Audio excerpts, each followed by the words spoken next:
I got a question for you. Yeah. How is an Egyptian mummy similar to a fart?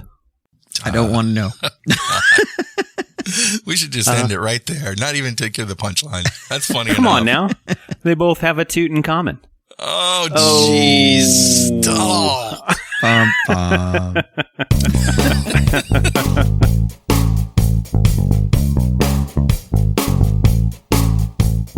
All right. How you guys doing? Good. How you doing? Hot enough for you? I know. Oh, man. My band is playing tonight at Ocean Beach in New London. Thousands of people on the boardwalk right by the beach, right on the beach. And awesome. Today, this morning, it was like 80 degrees. Yesterday, it was like 90 degrees. Oof. But tonight, when we're playing, it's going to go down in the 70s. So I'm very happy about that. And for our Celsius reading listeners, that's Fahrenheit. Mm-hmm. There you go. Fahrenheit. If not, you'd be melting. Literally. Don't want to cause any alarm. Yeah. Anyway, yes, it's hot, as Patrick would say. It's hot. Yeah, and it's funny because they say it's only like, temperature-wise, it's only in the 80s, but it feels like 100 or 100 plus just because of the humidity. It's not the heat, it's the humidity. All right, well, even though our clickbait is the Mastodon server story, which we'll get to at the end, Microsoft is in 3 of our stories today. 3 of 6. That's a lot. I think that's the biggest percentage ever. Feels like somebody has a vendetta against Microsoft. I'm not going to say which one of us, but it's one of us. No. We're just reporting the news. Yeah. We're just reporting the news. So we talked about this Teams bug, right? Yeah. Yep. Yeah. Yeah. So Microsoft Teams has a bug, and now somebody has written a tool to exploit it. And remember, Microsoft said they weren't going to patch it, right? Yeah, and they're still holding on to that. So it was interesting. Just to recap for the listeners who a week ago heard this but then forgot. So Teams has an issue where if you were to send a file to somebody, let me back up. When you log into Teams, you're logging into your tenant. So your, company's version of Teams. And anybody who sends you a message from an outside tenant or sends a file from an outside tenant, another company, it flags it and says, hey, this is from the outside. And the security researcher discovered a way to send users files, but have it not marked as from the outside. So it's going to be trusted. People are going to click on it. They're going to run it, right? So Carl, for example, could send a message in Teams to Patrick, and it would seem like Carl sent it from Pulsar Security, right? Because he can just trick the system. And it was all cool and good. And Microsoft said, nah, we're not interested in fixing it. It's by design. I predict a change of tune. So remember back in the days, back more than a decade ago when Microsoft got religion about security? Oh, yeah. It's alleged that was because the Air Force, one of Microsoft's biggest customers ever, said, yeah, we're switching away from you unless you fix this. And the Navy is the one that came out with, the Navy's Red Team came out with the tool. That's the best. And so I'm sure that some 3-star, admiral is going to be saying, you know what? We're going to look into this Google Office thing if you don't fix this, because we have I think those conversations will happen. Oh, yeah. This tool, Teams Fisher, written, like Patrick said, written by U.S. Navy's Red Team, that just makes this really easy now. It's very much a point and click, next, finish, and you get to that. Yeah. It's become a script kiddie thing. Script kiddie. Yep. Which is so awesome. I wonder if the person that wrote this in the Red Team listens to Security This Week, I would hope. No, probably. Because of Patrick, Patrick's ex-military. Navy and Army don't get along. Maybe he's waiting for you to mess up. Yeah, but military's military. I have a friend, he's American now because he married an American, but he's from Dublin, and he opened a pub. And on July 4th, all the pubs were closed except for his. Well, we saw him outside. My wife and I, we went down there, and he says, we're closed, but I'll get you a drink. What do you want? Right? So no problem. He goes inside. And he's sitting out there with his business partner. Nobody's inside. There's no staff, nothing, right? So then these Navy guys show up one by one. They just start piling out of Ubers. And they said, and we didn't know they were Navy, but they said, no, we're closed. You might want to sit around and wait. Maybe some staff will come in, whatever. And then, what you do? Oh, I'm in the Navy in sub school. Why didn't you say so? And then all of a sudden the drink started flowing out like no charge, Oh, that's and then awesome. another one was in the Army, another was in the Marines. Didn't matter. They all That's just sort awesome. of take care of each other. The party. Yeah, it's a party. So anyway, That's I cool. wonder if an alert listener was in the Navy and said, security we could this make week. this. Yeah. And then they looked Well, I at our say download kudos to numbers them. and said, nah. He was the one who listened to Oh, yeah, it. that Nice. Yeah. All right. Sweet. Anyway, pardon my digression. So this is pretty bad. So they haven't fixed it yet, right? But No, and you know what? Listen, Microsoft's still holding to their tune of this isn't a bug, this isn't something we're going to fix. So, moral of the story here: be careful what you click on in Teams. And if you're the Teams administrator for your company, network, whatever, and you don't require communications with outside tenants, shut it off. Yeah. So you can actually go in and configure it in your tenant to say, don't Right. allow any communications from outside tenants. And then you're not susceptible to this. So it's just a word But that's to a the big wise. feature. That's a big It feature is. for I know. consulting because It's people use convenient. vendors and consultants. Yep. It's super convenient. Well, but if you think about it, that I'm sure that when they were selling Teams, some salesperson at Microsoft is saying, well, we have this feature. If you get a message from someone outside your organization, we have a security measure that will let you know. That's not the case anymore. You can't say that Right. anymore. Right. Because if they don't fix this. So Microsoft updated this and has a statement on July 6th. A Microsoft spokesperson has sent Bleeping Computer the following comment. We are aware of this report and have determined that it relies on social engineering to be successful. We encourage customers to practice good computing habits online, including exercising caution when clicking on links to web pages, opening unknown files, or accepting file transfers. Now, they say it relies on social engineering. Yeah. However, There's a flaw there. now Yeah. there's a tool that Makes it so easy. that can sort of automate all this, and you won't know if it's from outside. But there are many, Yes. many security features that are meant to reduce the effectiveness of social engineering. It doesn't mean a security feature that reduces social engineering isn't superfluous. They surround us all the time. Yeah. Right. You know, the fact that, that caller ID is an example. Now it's been subverted, but no one would claim that, you should just have to answer the phone, and not being able to know what number is calling you is not a security feature. Of course, it's a security feature. Yep.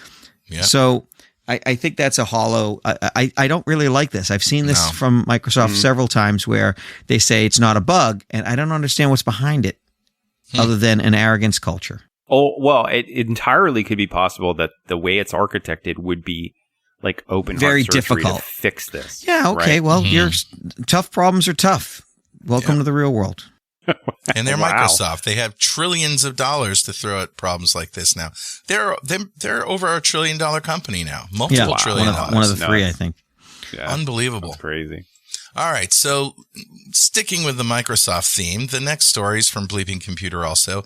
Microsoft denies data breach and theft of 30 million customer accounts. And I side with Microsoft on this one. I think that these guys are full of crap. I don't think they have the data. It's entirely possible, but it's interesting how, and just to bring everybody up to Tell speed the as to story. what's You gotta happening tell the here, story. right? Anonymous Sudan. So I assume a part of the Anonymous Collective, but I don't know if they've now shunned Sudan or not. But That would be like I went by the name Anonymous Hines. That's like Right. kind of, Right, it's not. Yeah. Maybe you do. Maybe you do. So they, Anonymous Sudan says, hey, listen, we have 30 million customer accounts worth of information that we've breached from Microsoft. And they released a small sample of them online. Right. And Microsoft says, yeah, no, it's all BS. That's either all old data or, not real data. That was from other breaches, has nothing to do with us. But Microsoft did say that they were aware that they had been hacked, but not stolen. those were this outages. much. Yes. This is a DDoS. This organization is known for their DDoS. DDoS is much less sophisticated than. Oh, yeah. Distributed denial of service attack. Genau. Yeah. I mean, exactly. I said that in German. Yeah, and that's and it's interesting. So, and when we look at like breaches, if you're breaching a company, I can tell you from, being a red team leader, when I break into an organization, the last thing I want to do is drop a server or inhibit service in any way. Honestly, what I want to be is so low under the wire that nobody even knows I'm there, so that I can exfiltrate as much data as possible and I can stay there forever. Right. So it's a weird juxtaposition for these guys to be like the masters at DDoS, and then, oh, by the way, we stole data at the same time while we were, shutting servers off, which doesn't make any sense. And they're offering it for sale. I mean, that was kind of the thing, right? Yeah, the price is pretty low as well. Right, 50 grand or something for 30 million active accounts that are recent. That's a higher priced item. Right. If they'd released 100,000 credentials, you'd start seeing people saying my credentials in there, and that's correct. Right. They didn't. They released 30 million's a lot. They released less than but if they released 100,000 of them, then you'd start seeing pops of people saying, I verified with this person. That is their active thing. They've changed it now. And you'd get some verification. With 100, that's never going to happen. No. And I think it's just bogus. Yep. I agree. All right.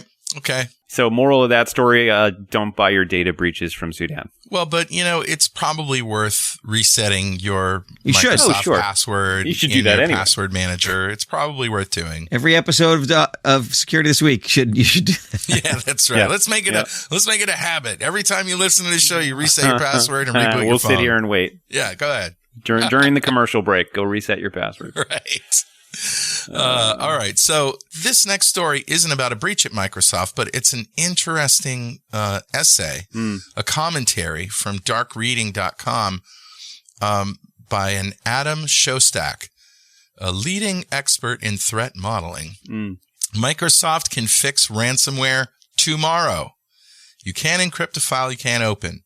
Microsoft could dramatically impact ransomware by slowing it down. Do you know Adam? I don't. Do you? No. Oh, I thought his name sounds very familiar. I thought maybe he was in our circle. No, I don't know him. Nope. Okay. I did send him an email though. But anyway, let's describe who wants this one. Let's describe what it is. So I'll take it. So the idea is this: ransomware. When you're trying to stop a threat, you're trying to stop their kill chain. In other words, disable their ability to do the next step. Yeah. In the thing they're trying to get to. For example, in warfare, in order for artillery to be effective, you have to know where the enemy is. So if you can deny their drones and deny their spotters, and then you can prevent their artillery from being effective because they won't know where you are and they can't hit everywhere.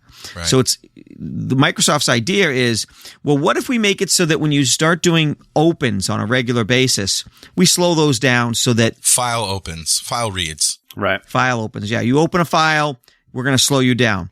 Now, that's it's a good way to stop things at first blush because let me just dive into this a little bit more so we get the idea. So in Windows, the Windows is the operating system, right? So anytime you want to do anything in a program, you have to tell Windows what you want to do, and it offers an API or an application programming interface that your program can call into to do that. Right.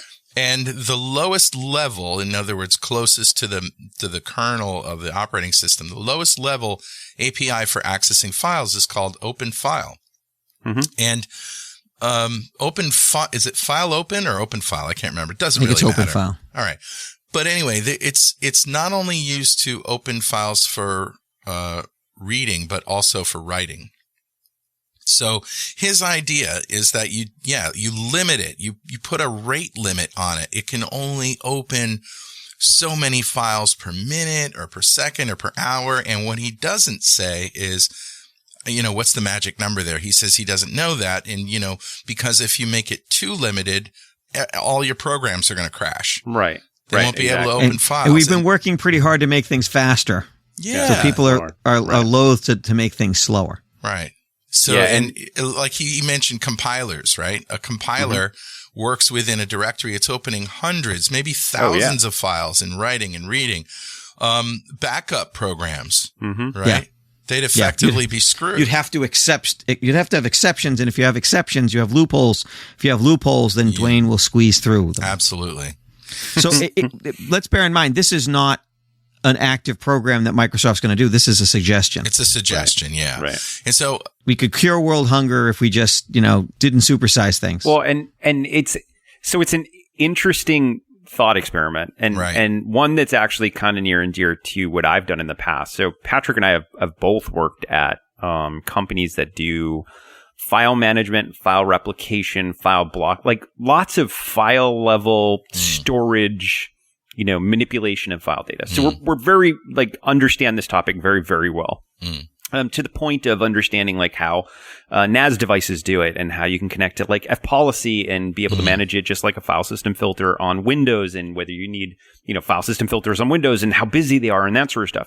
So you start taking a look at this, and even in, one of the last places that I worked actually has a program that is a file system filter that monitors how the access paradigms of files to know whether they can restrict because they think it's ransomware. Wow. And just going down that path, I can tell you personally, just limiting reads wouldn't work. No. They're because the patterns are so complex. I think you have to allow reads and limit writes. Sure. And then restores might be slower, so maybe you can put it in a bypass mode of some sort. But it's a more complicated issue than just, hey, slow down the reads. It's an interesting idea, though. It's a fundamental place. Oh, yeah. Yeah. When we looked at systems, a lot of people don't realize how busy of an active system is. So we've seen NetApp systems that are doing tens of thousands of IOPS per second. That's a lot. Oh, yeah. Yep. So if you slow that, are you slowing it down on a system basis or on a per user basis? Well, if you do it on a per user basis, Dwayne will spin up 1,000 accounts, and each one of them will do a few files at a time, and he'll rotate through them, Gatling gun style. There's always ways around this stuff. Or he'll hack the user's credentials that has access. Yeah. Yep. Yeah. Absolutely. Yeah, or that one bypass account.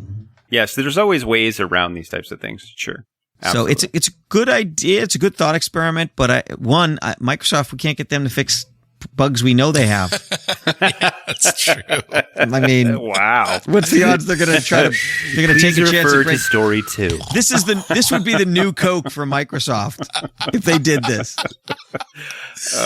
Well, there's a myriad of ways that it could be implemented so that it could be more convenient for real users and less convenient for malware users. One idea that I had was, first of all, you have to register your application, right, with the operating system that you're going to be moving a lot of file data around. And so the application has a key, right? Well, we have that. Public and private key, so that Windows knows that this application is the one that's doing the moving. We have that. You can boot your server in a safe, it's not safe mode, but it's what's that called, Dwayne? When you BitLocker? No, there's a mode where you can set a server where it will only allow certified, signed apps registered to Microsoft to run. Yeah, but okay, that's on a server. But ransomware is typically done on client-side Windows because those are the people that are using it that are going to pay the ransom. True, if you're talking about shares and things like that. But you could also do that on a client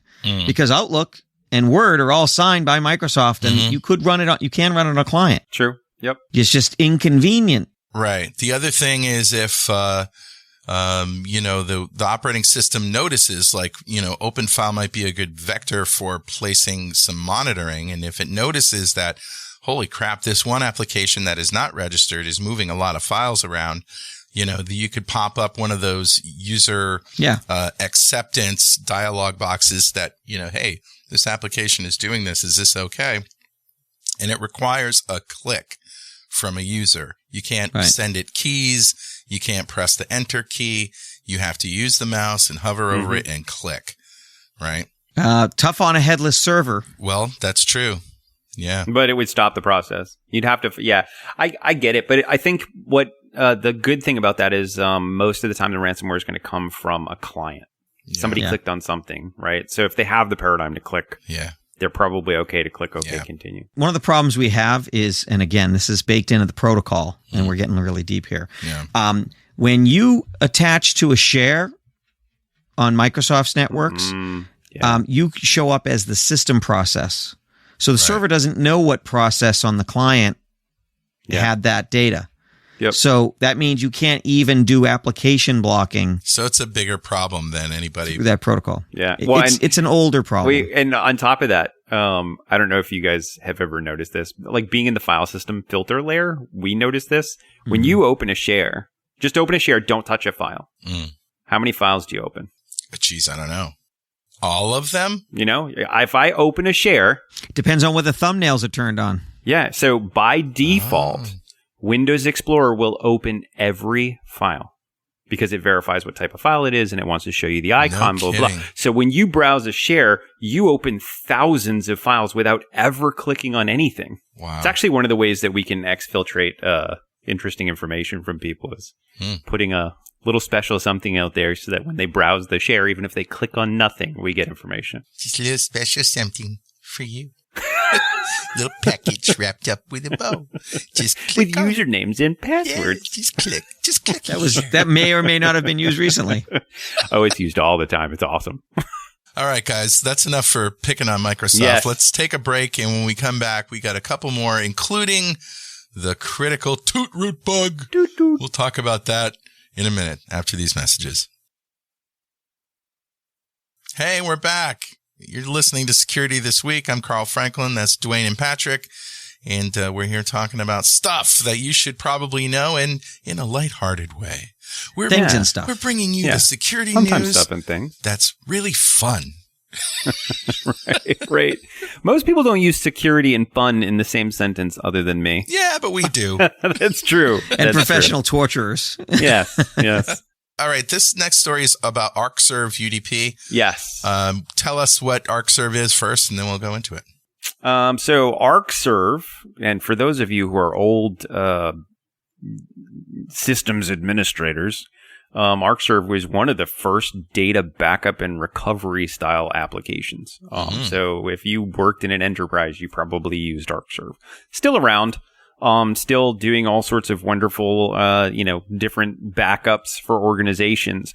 That I love backup processes. First off, we'll talk about this, but backup processes are awesome. I was talking to a customer about this recently, and they were like, "Okay, well, you need to gain access to the administrative account." And I said, "No, I need to gain access to an account that has backup rights." Right. And they were like, "Okay, what can you do with backup rights?" And I was like, "I can touch every file, and I can bypass auditing." The requesting of backup rights in a Windows operating system tells the operating system when I touch a file, when I read it, when I write to it, etc., don't audit me because I'm just doing nightly backups. So there's all sorts of really cool bypasses you can do if you can request backup rights. You don't have to be an administrator. You get access to everybody's files. So jumping back to the story about OpenFile, there's a whole new level of difficulty. Oh, yeah. Yeah, complexity in there. Yep, absolutely. So this is literally probably one of the worst situations where you can actually compromise the backup service. So data protection vendor, backup. ArcServe has addressed a high severity security flaw in their Unified Data Protect backup software, UDP, which is always tough. Not UDP as in the protocol, but UDP as in the name of their product. I'd tell you a joke about UDP, but you might not get it. But what Just is look it? That up, kids. There's no place like 127.0.0.1. Yeah, that's right. Exactly. And if that wasn't nerdy enough. So if you're using ArcServe Unified Data Protection and you're using version 7, between 7 and 9, there is a patch out there that'll bring you to 9.1 that fixes this particular issue. The problem is what an attacker can do is they can bypass authentication, right? And log into the system and get sort of grandiose privileges. What could happen? Right? Bad stuff. Right. Bad stuff can happen. It's like buying a Chucky doll. Bad stuff will follow. Don't go down in the basement. What are you doing? Yeah. Hey, wait. Oh my God, that'd be awesome. This little Chucky doll shows up behind him. So needless to say, you got ArcServe, go patch it. Yeah. That's important. Patchity patch. All right, CISA.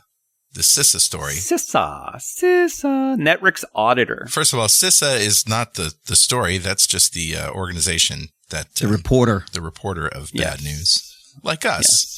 CISA's been notifying the populace when they see things actively being exploited. So they're kind of like the canary in the coal mine, saying, "Hey, this is real. We're actually seeing this happen." And these are the guys with the ratings, right? CISA, the rating. Yeah, MITRE is actually the ones that do the CVEs and stuff like that. CISA's. These are the guys with CISA Jen, and she's awesome.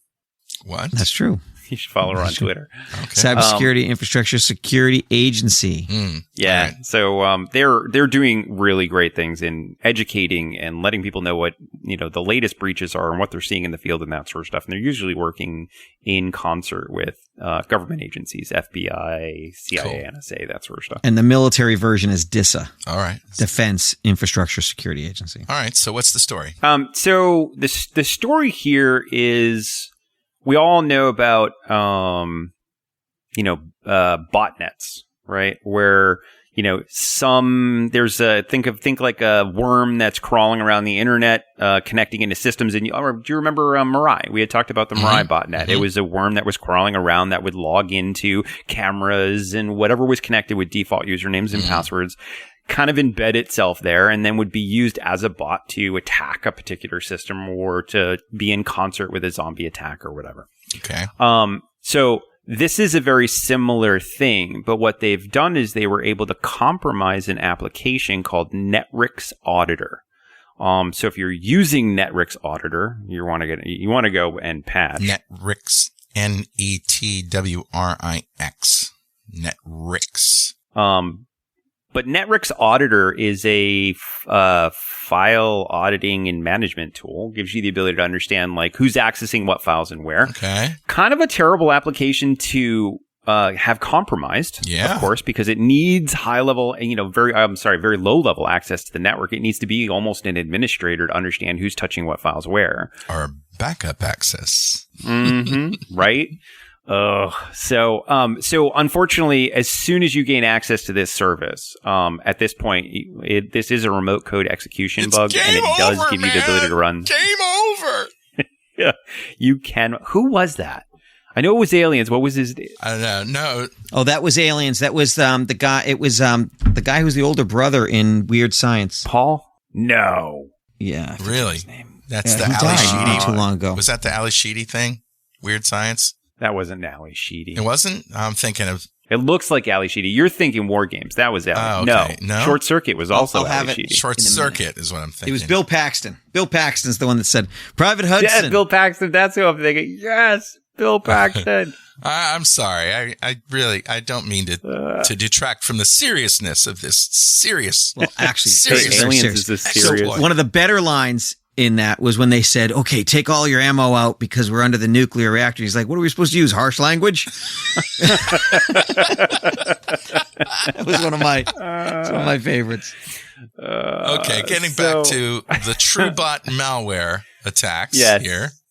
So there are, so the reason CISA and FBI are getting sort of involved at this point is they're actually seeing the TrueBot malware network starting to compromise Netrix Auditor services, and then start moving laterally inside of networks that way.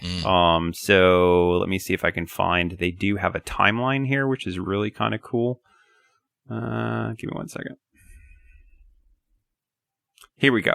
Hours after an initial breach, so they get access, blah, blah, blah. No, hold on, right here. So if your systems, which like we had said, Netrix requires, administrative level privileges to your storage devices, etc. So if you do get compromised by this TrueBot, so the TrueBot is a malware downloader linked to Russian-speaking Silence crime group. And is used by the TA505 hackers. Don't need to worry about that. And it deploys the Clop ransomware. And Clop ransomware we've seen actually in a couple different places being used. It's kind of one of the more popular ones at this point. That's CLOP, Clop, as in the sound of a horse walking on the street? Yes. Clop ransomware. After installing the TrueBot on breached networks, the attackers install Flawed Grace Remote Access Trojan, or RAT. So Flawed Grace gives access to the network remotely in sort of a very subtle way, so that your either your NIDs or your nobody knows what the hell you're saying, Dwayne. I'm just making up words at this point. So, you know what it sounds like? It sounds like that this isn't just one thing. Like it's an amalgam, a chain of tools that already exist. Oh yeah. Yeah, it's a dropper that will then open up and release a bunch of different types of applications. So not only is Flawed Grace installed, but also Cobalt Strike is installed. Wow. And then you start to see Cobalt Strike beacons coming out, that sort of stuff. So they're throwing everything they own at it, or everything they know. Yeah. Yeah, everything they have. Just in case you find Flawed Grace, you might not find Cobalt Strike. It's really good about hiding. So, yeah, you want to be careful here. Well, all right. So what's the fix? Do you patch? Is there patching? Yeah, you can go out and patch. There is a patch for this particular one. This is CVE 2022-31199, I think. Yeah. So, was patched a while ago. But oldie but a goodie. Yeah, people tend to not want to patch their auditing and backup systems. Just because of fear that they may stop working. Those are probably the most important systems to patch. I think that for organizations that wait until CISA raises a storm about things, that's really bad.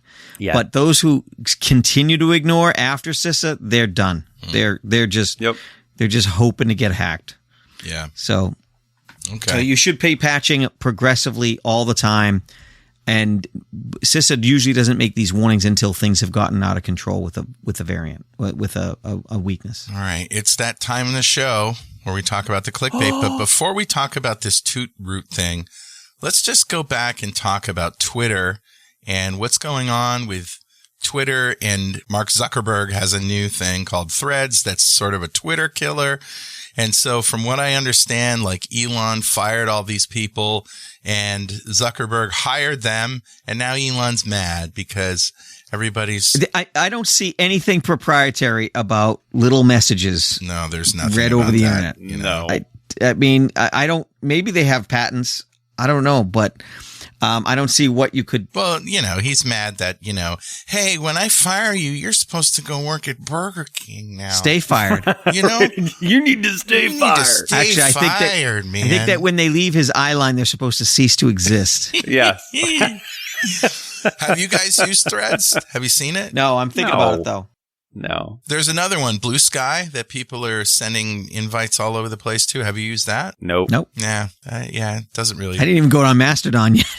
I know, right? Well, I love Mastodon. So that's obviously what our story is about. Mastodon is a alternative to Twitter that is federated. I think that's the word, right? Mm-hmm. That's a good word. Yep. Yeah. So by federated, meaning it's not centralized. There isn't one big... Like Twitter, there isn't one big Mastodon server. There's a bunch of Mastodon servers, and they're run by volunteers and individuals who put them up on their own infrastructure. And the idea, as far as I know, is that you get to pick the server that is your home server, but then everybody can see everybody else's toots. They're called toots, not tweets. Right.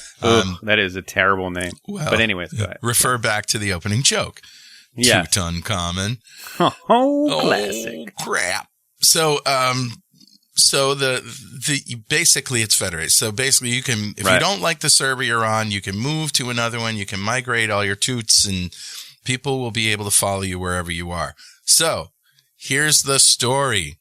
The critical TootRoot bug lets attackers hijack Mastodon servers. Okay. Yeah, this is really cool, actually. So first off, before you go dropping all your Mastodon servers, this has not been seen exploited in the wild yet. Okay. So this is security researcher had discovered it, has announced it. There is a patch for it, and you can go patch. Let's see, for vulnerable impacts, Mastodon 3.5. You need to, and we're patched in versions 3.5.9, 4.05, and 4.1.3. So there is a patch out there. You can go patch. If you have a Mastodon server, we'll wait. And apparently the exploit is you can send a toot, which makes a web shell I don't know what that is, on instances that process said toot. Oh, web shells are great. Mm-hmm. Okay, get this. Okay. Here we go. So there's multiple exploits here. One is a cross-site scripting exploit. One is a DDoS, or a DOS, not a DDoS, sorry. Denial of so service. can crash the service. And then one is this, it's an ability for you to place a file arbitrarily up on the server when you send a toot. And then you can reference it. And that's the web shell part. So let's say I toot a PHP page. Okay. Right. And that PHP page does a system call to run a command. Right. And then I go visit that page. And now at this point, I can just run whatever commands I want. So that's what a web shell is. It's a web page that interacts with the operating system and gives you like a command prompt, if you will. And there's tons of them out there. They're all over GitHub. Pony shell is a fantastic shell that you can use. We use it all the time when we're compromising systems. Okay. It's quick and easy. But there's ASP.NET ones. There's ASP Classic ones out there. PHP. You name it. There's web shells out there that you can just download. So you could have tooted a web shell. And then called it directly and had control over the Mastodon server. Why don't they just use Teams? It's because it's way easier. Let me so count much the ways.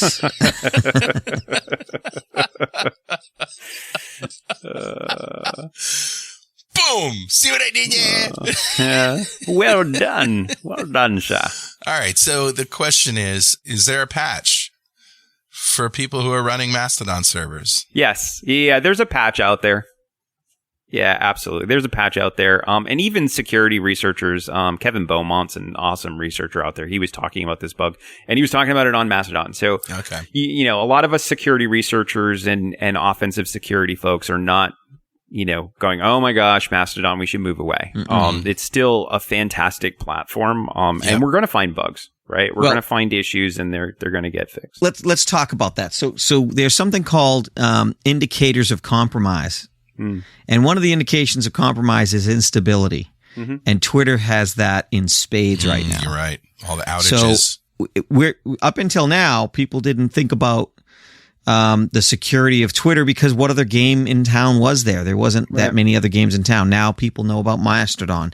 Now Threads is coming out. There's going to be the whole monopoly is broken or breaking as we speak. And so people will have choices. You'll start, I hope, I don't know whether it's impossible or possible, you'll have aggregators where you'll be able to get your messages from your Mastodon, your account, your Threads account, and your Twitter account in one thing. Remember we had that with... God, Trillion is what you're going to miss. Exactly. Trillion, right? That's what I was thinking of. I really need that. Everything in one place. And I'd like email in there and Facebook and Twitter and everything. So, but you didn't need it for Twitter because Twitter was one-stop shopping. Well, now that it's stopping to be a reliable one-stop shop, I think that market and that competition will make better platforms both in terms of features but also in terms of security. Yeah. Because there'll be a place to go. Right. Right. All right. Well, that was kind of anticlimactic for a clickbait story, wasn't it? How about boom? I don't think it was. I don't know. Right? Dropping Mastodon. Nah, just go patch. Dwayne, quick. Good. Tell another bad joke. I got a terrific joke for next week, but I'm going to save it. It's great. It's going to be better than your freaking toot and comment. I love it. And then Patrick's going to have to take the week after. Right. We'll compare them. We'll do a Mastodon vote. I forfeit. I forfeit. Oh, you can't forfeit. Jokes aren't my thing. All right, guys. Physical comedy. So, on a podcast. That's great. All right, we'll see you next week, kids. Thanks. Right, bye, guys.